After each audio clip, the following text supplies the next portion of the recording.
Welcome to another video in this series regarding effects for the 5th edition rule set in Fantasy Grounds.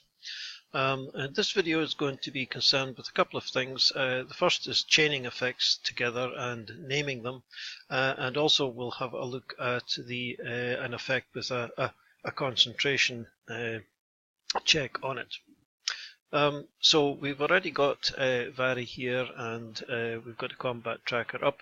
So we're going to add a new effect into our power group that we've already set up. So we just go into add effect as usual. Now we're going to create an effect here which emulates the alternative rules for proficiency checks. Instead of getting your proficiency, you roll a die 4 instead of getting your straight proficiency bonus. This is one of the alternative rules found in the Dungeon Master's Guide. Fantasy Grounds doesn't support it at the moment, but we can sort of emulate this with effects. So the first thing we're going to do is we're going to give our effect a name. So let's just give it the name of alternative proficiency, and then we end this with a semicolon. Now Fantasy Grounds doesn't know what alternative proficiency is, so it's just going to completely ignore this, and by ending it with a semicolon, it's telling it to ignore this bit because you're not going to recognize it, but carry on and see what else is after the semicolon, and you might find something that you do recognize in that.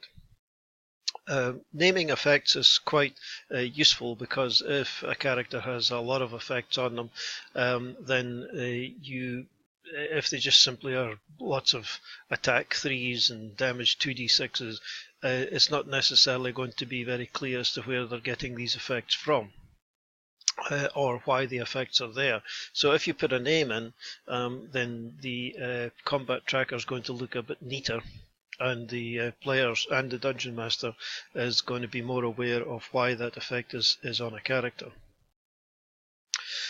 So for this effect that we're going to create, we need to roll a d4 for attacks, for certain proficiency skill checks, and also for certain proficiency saving throws.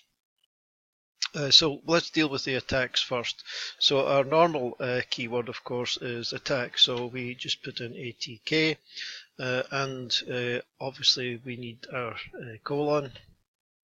And then we want the attack to be a d4 instead of the normal proficiency. Also, of course, that means we've got to remove the proficiency from the attack roll. And we can do this using the special keyword that we've seen in earlier videos in square brackets. What we didn't mention in earlier videos, that we can also negate this, so we can have a negative proficiency rather than just the proficiency bonus itself. So we put our minus in, and then our normal PRF, and then closing the square brackets. Now you've got to put it in this order here, as we'll see in a moment, 1d4 and then the negative to the proficiency. If you put it the other way around, then it's not going to work. Fantasy Grounds is not going to know what you're wanting to do. So that's our first part of our effect. Let's set the targets to self. Let's get Vary onto the combat tracker, and let's apply the effect. Now you can see that the effect has gone in, the name has been placed onto the combat tracker, so we know exactly what this effect is all about.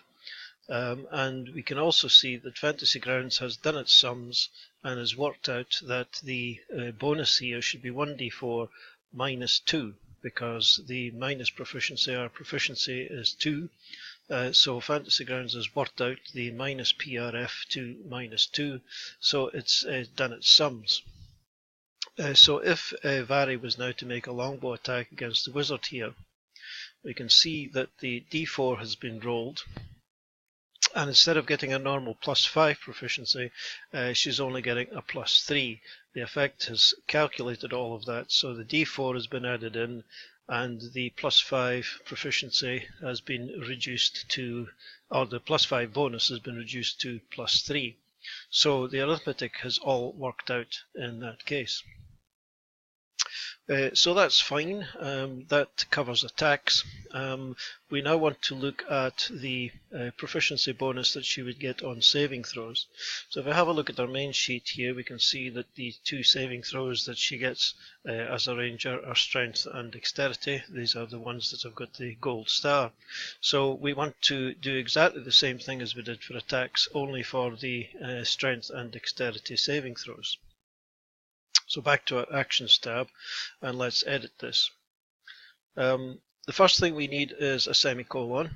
That tells Fantasy Grounds that we're not finished yet.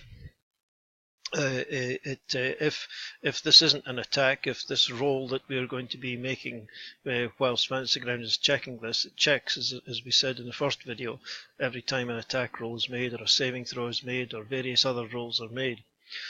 So Fantasy Grounds will be checking this every time the roll is made. And it needs to know that if this is not an attack roll, then we ignore the attack part of the effect and move on to the next section. And the next section in this case will be our save. So our keyword is save, followed by a colon as usual. And we want the same calculation as we did for attack. So we want the 1d4. And then we want our negative proficiency, and we want to close the brackets. Now we want to if we leave that as it is, then this is going to happen for every saving throw, but we want to restrict this just to strength and dexterity saving throws. So we need to tell Fantasy Grounds that that's the case. So we enter our comma, type in strength, all in lowercase, another comma, and dexterity. And that's it for the save, so we can close that. We can remove the old effect, apply the new, and we can see that once again Fantasy Grounds has calculated the save using the -PRF, and the whole effect is now all in one line. So if we now check that and make a strength save, we can see that we get our 1d4. The calculation is all there. Instead of the normal +1 that she would get, she's getting a -1, and the d4 has rolled, in this case, a 3. If we make an intelligence check, we see that we just get the single dice. If we make a dex check or a dex saving throw, then again the 1d4 -2 has been taken into consideration. Instead of our normal +5, she's getting a +3, and the d4 has been added in again. So in addition to attacks and saving throws, Vari's also getting a proficiency bonus to certain skill checks. We can see again the ones that are highlighted in gold: athletics, nature, perception, and survival. So we can adjust our effect here to take that into consideration. So let's just get our effect back up. We'll get our skills just so that we have a reference point.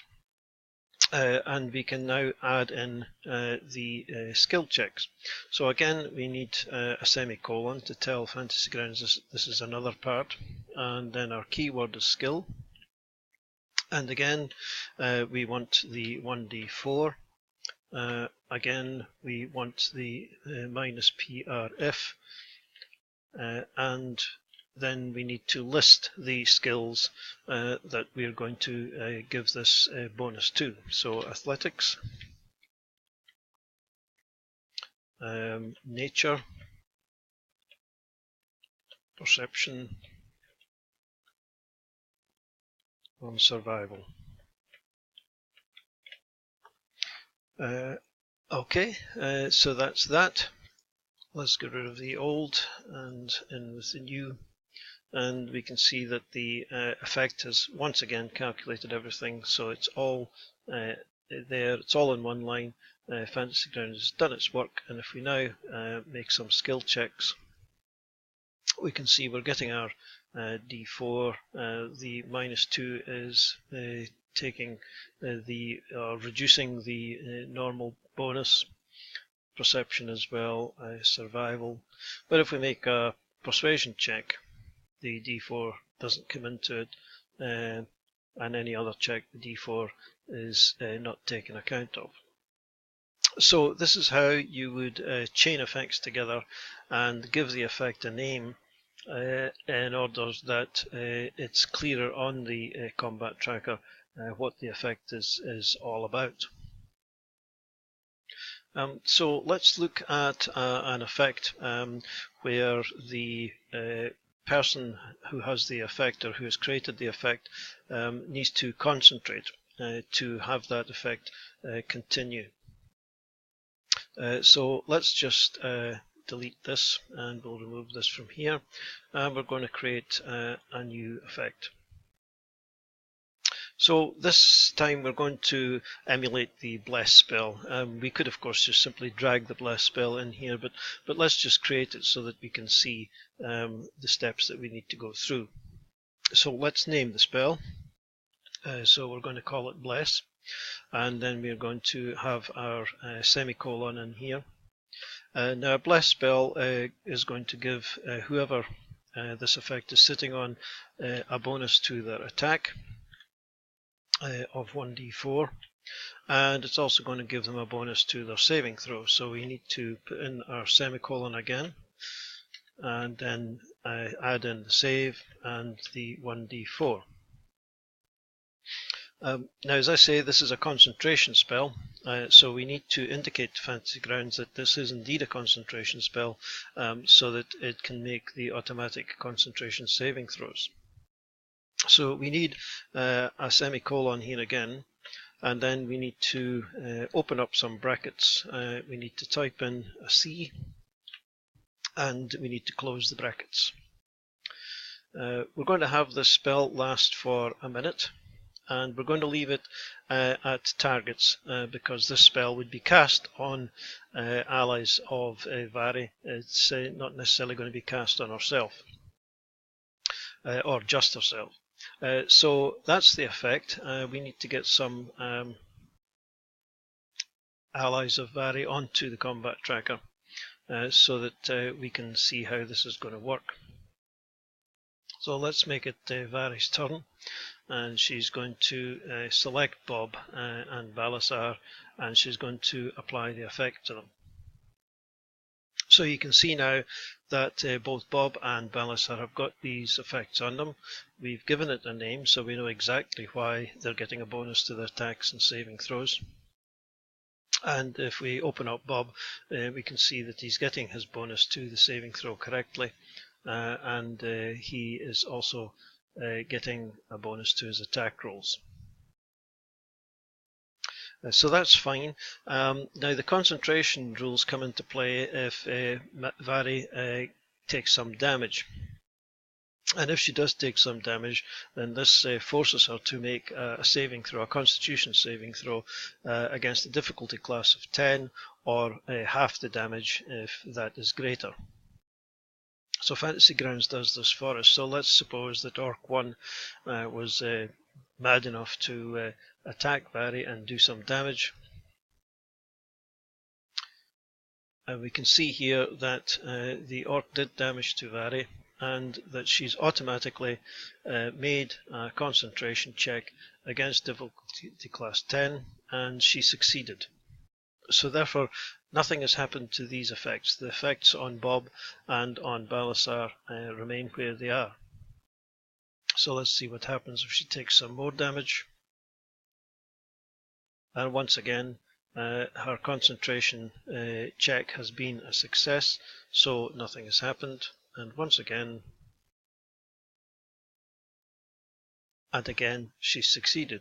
So this will continue until or unless she fails a saving throw, or if she takes enough damage, she loses consciousness. So you can see here that Vari has now taken sufficient damage to reduce her hit points to 0. She's lost consciousness, and the effect, because she's lost consciousness, the effect has been removed from both Balasar and Bob. So let's just give her some more wounds again, we're going to switch on the manual dice entry just so that we can see what happens if she fails a saving throw. We'll reapply the effect. We'll have the orc do her some damage. It doesn't matter what the damage is. And we will force her to fail her saving throw by just saying she rolled a 1. And you can see here now that her concentration check failed, and the effect, the bless effect on both Balasar and Bob was removed. So I think that's it for this video. I think in the last video I might have said that this would be the last one, but obviously I'm going to now tell you that the next one will be the last one. So I lied about that. So thanks for watching, and we'll see you in the next video. Cheers for now.